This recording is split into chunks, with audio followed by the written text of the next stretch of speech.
देख रहे हैं आर ए भारत न्यूज 24/7 सच्चाई से रूबरू। Channel R A Bharat news 24/7 की ओर से डॉक्टर प्रणय कुमार का सभी दर्शकों को प्यार भरा नमस्कार। आज मैं आपको देवघर के सुप्रसिद्ध यूरोलॉजिस्ट डॉक्टर कुमार मृगांक सिंह के क्लिनिक पर लाया हूँ। यह है, देखिए। डॉक्टर मृगांक, सबसे पहले तो आपका हमारे चैनल में बहुत बहुत स्वागत है। आप एक गोल्ड मेडलिस्ट डॉक्टर हैं और कई नई तकनीकों से वाकिफ भी हैं। यूरोलॉजी से संबंधित कुछ ऐसी बीमारियां जो उसके पहले लक्षण होते हैं, जिसे दर्शक समझें और प्राथमिकी तौर पर आपके पास आएं, जरा बताने का कष्ट करें। आपके चैनल के माध्यम से मैं आज दर्शकों को कुछ यूरोलॉजी से संबंधित चीज़ें बताना चाहता हूँ। मरीज किन किन बीमारियों को लेके यूरोलॉजिस्ट के पास आता है, यूरोलॉजिस्ट होते कौन हैं और किस बीमारियों का इलाज करते हैं, किस किस तरह के एज ग्रुप में कौन कौन सी बीमारियां कॉमन हैं और उनका इलाज कैसे होता है, इन सब चीज़ों पे आज हम लोग फोकस करेंगे। तो सबसे पहला चीज़ जो सबसे कॉमन बीमारी यूरोलॉजी में है वो जेरियाट्रिक पॉपुलेशन में आती है। जेरियाट्रिक पॉपुलेशन मतलब कि वयस्क, बूढ़े। तो हर पुरुष में एक प्रोस्टेट ग्रंथि होती है जो कि पेशाब की थैली के ठीक नीचे होती है। वो ग्रंथि का साइज नॉर्मली 12 से 20 ग्राम होता है और अखरोट के सेप की ग्रंथि होती है। तो जैसे जैसे उम्र बढ़ती है वैसे वैसे एजिंग प्रोसेस, जैसे बालों का बढ़ना तय है, बाल बढ़ेंगे, उन्हें हम लोग कटवाते हैं, फिर से बढ़ते हैं बाल, उसी तरह प्रोस्टेट का भी बढ़ना तय है। जैसे जैसे एज बढ़ेगा, हार्मोन के चेंजेस के कारण एजिंग प्रोसेस में प्रोस्टेट का साइज़ भी बढ़ता है। लेकिन समस्या सभी वयस्कों को नहीं होती है, सभी बूढ़ों को नहीं होती है, कुछ खास बूढ़ों को ही होती है। क्यों होती है? जब प्रोस्टेट की ग्रंथि बढ़ते बढ़ते अंदर की तरफ दबाव देती है, मतलब पेशाब के रास्ते में अंदर की तरफ कंप्रेशन आता है, तो पेशाब पूरी तरह से खाली नहीं होता है। वही कारण है कि प्रोस्टेट के कारण पेशाब का रह जाना। तो वयस्क क्या करते हैं, रात में बार बार उठना पड़ता है उनको, 3 बार 4 बार 5 बार अगर आप रात में उठ रहे हैं पेशाब के लिए, पूरी तरह से पेशाब खाली नहीं हो रहा है, या जाते जाते में पेशाब का निकल जाना, पूरी तरह से खाली नहीं होने का अनुभव होना, कई बार जलन होना या पेशाब में खून आना, ये सब प्रोस्टेट के लक्षण हो सकते हैं। और इसको बहुत दिन तक नज़रअंदाज करने से प्रोस्टेट कैंसर में भी परिवर्तित हो सकता है। तो उसकी कुछ टेस्ट होते हैं, जैसे PSA, ultrasound, uroflowmetry, urine routine, kidney function test. इन सब टेस्ट के माध्यम से हम लोग देखते हैं कि प्रोस्टेट कितना डैमेज कर रहा है और कितनी तरह की प्रॉब्लम उन वयस्क में हो रही है। डॉक्टर साहब, प्रोस्टेट की अगर समस्या देखी जाए तो ये बेसिकली किस उम्र में आती है और इसके आने का प्रमुख कारण क्या है? जैसा कि मैंने बताया कि वयस्कों में, बूढ़े वयस्कों में प्रोस्टेट की समस्या होती है, जो कि नॉर्मली 45 से ज़्यादा के एज में कॉमन है। तो बच्चों में या फिर यंग एडल्ट्स में ये प्रॉब्लम नहीं होती है, प्रोस्टेट से संबंधित प्रॉब्लम। तो इसका निदान भी है, अब तो काफ़ी आधुनिक तरीके से सब कुछ होता है। पहले दवाइयों से देखा जाता है, अगर दवाइयों से प्रोस्टेट का साइज अच्छा डिक्रीज़ करने लगता है तब तो हम लोग दवाई पे ही काम चल जाता है। 70 से 80% केसेस में ये सब दवाई से ही ठीक हो जाते हैं। बट जिन केसेस में दवाई काम नहीं करती है या फिर दवाइयों के बाद भी प्रोस्टेट का साइज़ बढ़ता जाता है, वैसे केसेस में लेज़र द्वारा प्रोस्टेट का ऑपरेशन किया जाता है। ये सब कुछ पेशाब के रास्ते से ही होता है, कोई चीरफाड़ नहीं, कोई चीरा नहीं लगता है, कोई खून नहीं बहता है, और 2 से 3 दिन में पेशेंट पूरी तरह से ठीक हो जाते हैं। एक बीमारी सुनने में आ रही है, ओवर एक्टिव ब्लैडर। ये क्या है? जरा इसके बारे में बताएं। ओवर एक्टिव ब्लैडर, ब्लैडर और माइंड, इन दोनों का सामंजस्य बना रहना चाहिए। जैसे कि पेशाब का बनना, पेशाब की अनुभूति होना, 300-400 ml पेशाब जब ब्लैडर में आ जाएगा उसके बाद ही वो ब्लैडर माइंड को सिग्नल देता है कि अब हमें यूरिन का अर्ज लगने वाला है, हमें यूरिन कर लेना चाहिए। अगर ऐसे केस में, कुछ केसेस में क्या होता है कि 100 ml 50 ml ही पेशाब बनता है और उसमें ही सिग्नल चला जाता है माइंड को कि यूरिन खाली कीजिए, आपका ब्लैडर फिल हो चुका है। इसी को ओवर एक्टिव ब्लैडर कहते हैं। ये मिस फायरिंग के कारण होता है। जो नर्व सिग्नल ब्लैडर को माइंड से कनेक्ट करते हैं, ब्रेन से, उसमें मिस फायरिंग होती है, उस प्रॉब्लम से ओवर एक्टिव ब्लैडर होता है। कुछ केसेस में तंबाकू का सेवन करना, गुल, या फिर बहुत ज़्यादा चाय कॉफ़ी पीना, चॉकलेट्स लेना, इन सब चीज़, या मिर्च बहुत ज़्यादा खाना, इन सब से भी ओवर एक्टिव ब्लैडर होता है। एक और कारण है ओवर एक्टिव ब्लैडर का, एंग्जाइटी। जब आप ज़्यादा एंक्सस होते हैं तो भी इन सब कारणों से ओवर एक्टिव ब्लैडर होता है। तो सर, अगर किसी को ऐसी समस्या है तो उसे कैसे पता चलेगा, इस बारे में जरा उस और बताएं। ओवर एक्टिव ब्लैडर यही है कि आप बार बार जा रहे हैं पेशाब के लिए और आप खाली भी कर रहे हैं पेशाब, फिर भी आपको बार बार सेंसेशन हो रहा है। ओवर एक्टिव ब्लैडर में जनरली एक जलन का अनुभव होता है कि मुझे डिस्कम्फर्ट सा लग रहा है, अगर मैं नहीं खाली करूँगा तो हो सकता है पेशाब निकल जाए। तो अगर आपको इस तरह की कोई भी प्रॉब्लम हो रही है किसी भी दर्शकों को, तो उन्हें अपने नियर बाई यूरोलॉजिस्ट से ज़रूर मिलना चाहिए और उसकी जांच करानी चाहिए कि कहीं आप ओवर एक्टिव ब्लैडर के शिकार तो नहीं हैं।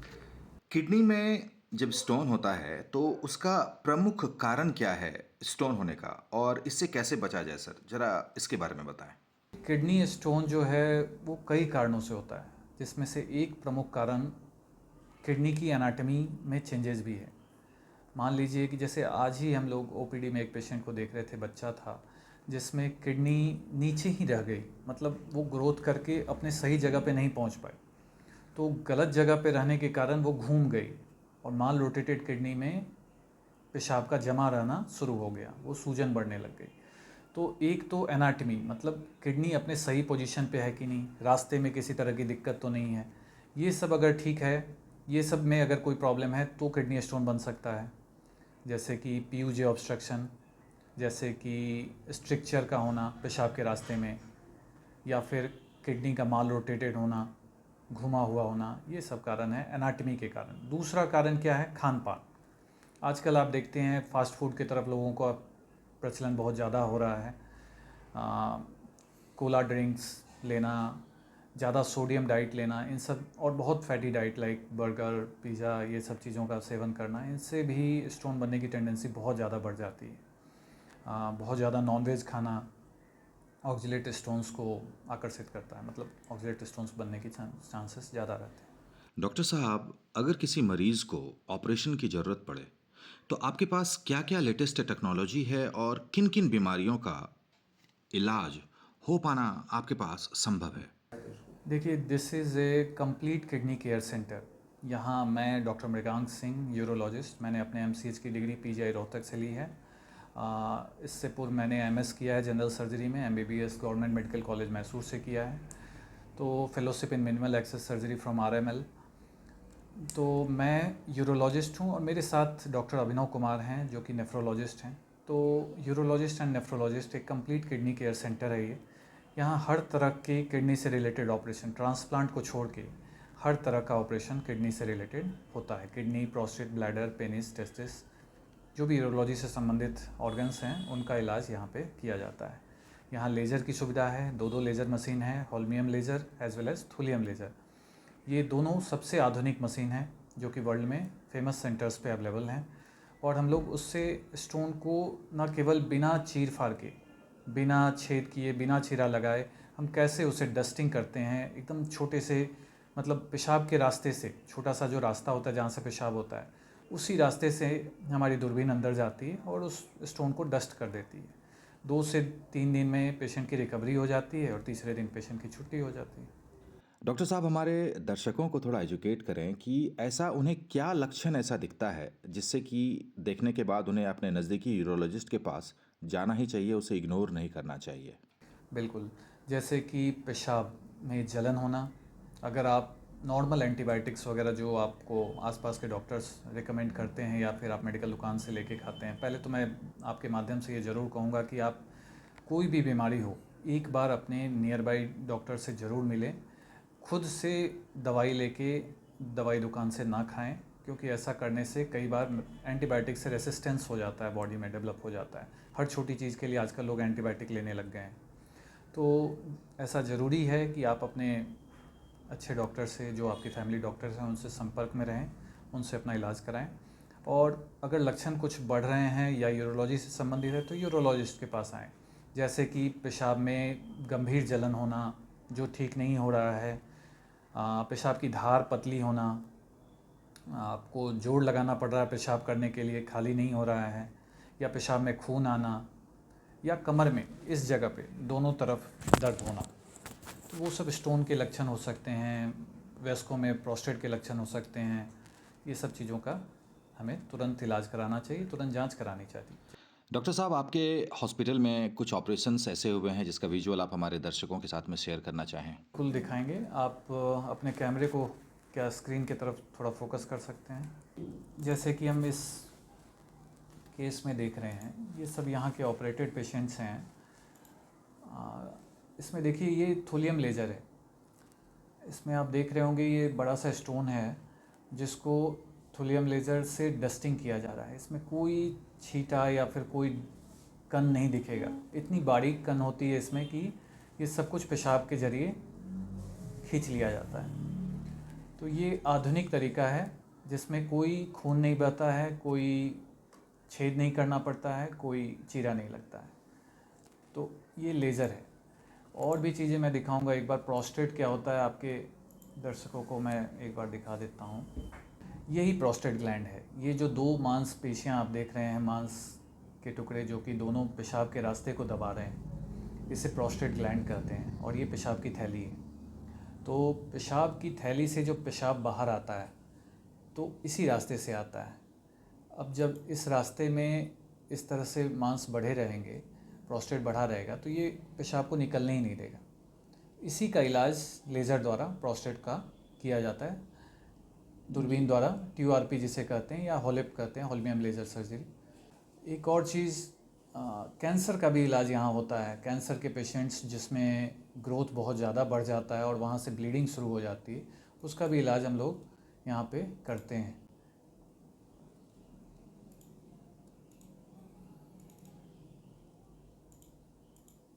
जैसे ये देखिए, ये मांस का टुकड़ा जो है, जो ब्लीड करते करते पेशेंट्स की हीमोग्लोबिन गिरने लगती है, तो इससे लेज़र द्वारा ही हटाया जाता है। इसमें कोई इंसिजन या कट नहीं लगाया जाता है।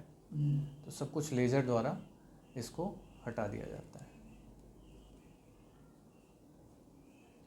RIRS के बारे में मैं एक थोड़ा सा दर्शकों को बताना चाहूँगा। ये सबसे आधुनिक तरीका है स्टोन हटाने का।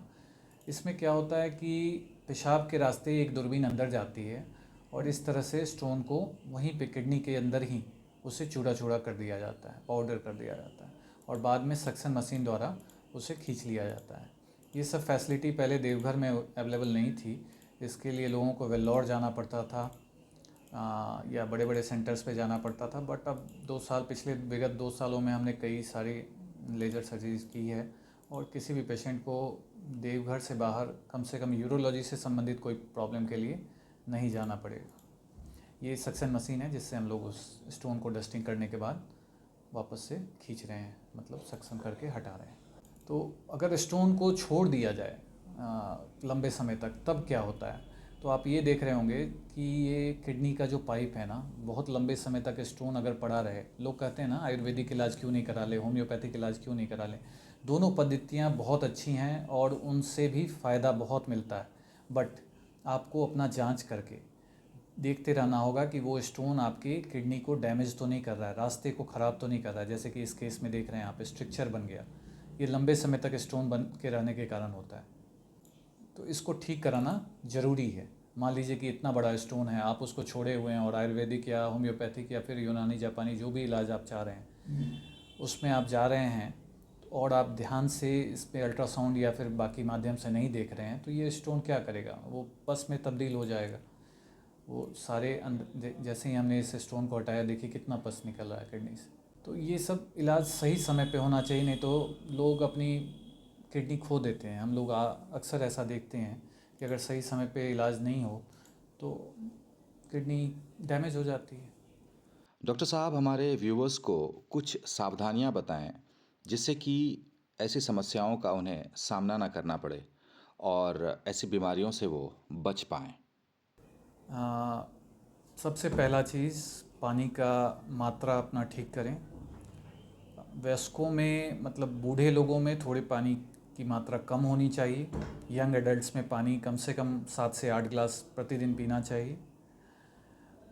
जेरियाट्रिक पेशेंट मतलब बूढ़े वयस्कों में पानी की मात्रा दिन में ज़्यादा होनी चाहिए, रात में कम होनी चाहिए। सोडियम यानी नमक का प्रयोग कम करें खाने में। अगर पेशाब में झाग आता है तो ज़रूर अपने यूरोलॉजिस्ट या नेफ्रोलॉजिस्ट से मिलें। और कमर में दर्द होना या फिर बहुत ज़्यादा जंक फूड वगैरह को अवॉइड करें। कमर में अगर दर्द हो रहा है तो जल्दी से अल्ट्रासाउंड करा के एक बार डॉक्टर से संपर्क करें। उम्मीद है अब ऐसे बीमारियों के लिए देवघर वालों को बड़े शहरों का चक्कर नहीं काटना पड़ेगा। आपने अपना इतना कीमती वक्त दिया, इसके लिए आपका बहुत बहुत धन्यवाद। Thank you.